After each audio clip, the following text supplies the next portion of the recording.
Rue is a kid from Surumi Island in Inazuma. The traveler met him from one of his expeditions in the region. However, this kid hides a dark secret. As you may not know, Rue is from 1,000 years ago and was stuck in a time loop. Making the matters worse, this kid was sacrificed by the villagers to appease their god, meaning Rue was repeating and experienced his own death 1,000 times. There are theories on how he was sacrificed, but to say the least, it's a messed up story for a game with vibrant colors and design. Havria, the god of salt, is a kind and gentle god who loves his people. However, during the Archon War, his subordinates decided to betray him upon knowing that he can't protect them from the upcoming calamity. Caught by the betrayal, Havria was mercilessly slain by his own people, the same people that he loved and trusted.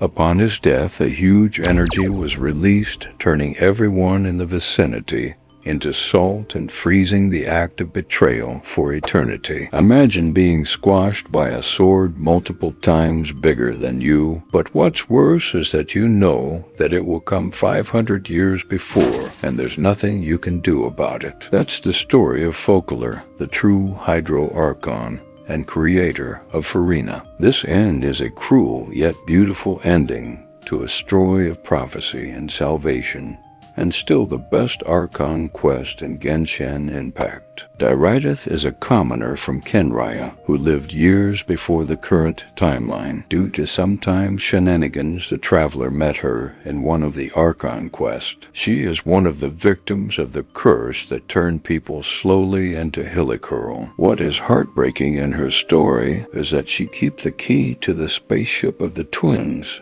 protecting it until we meet her again before disappearing. Losing yourself in sanity is a horrifying thing to experience. I hope she is in a better place. Imagine being a kid working in the woods to find herbs you can sell to help your family, and suddenly you get caught in a war between Adepti and demons. That is the story of Kiki, a kid from Liu who was turned into a zombie after dying from the wounds she received from the crossfire. Sometimes I think Genshin hate kids.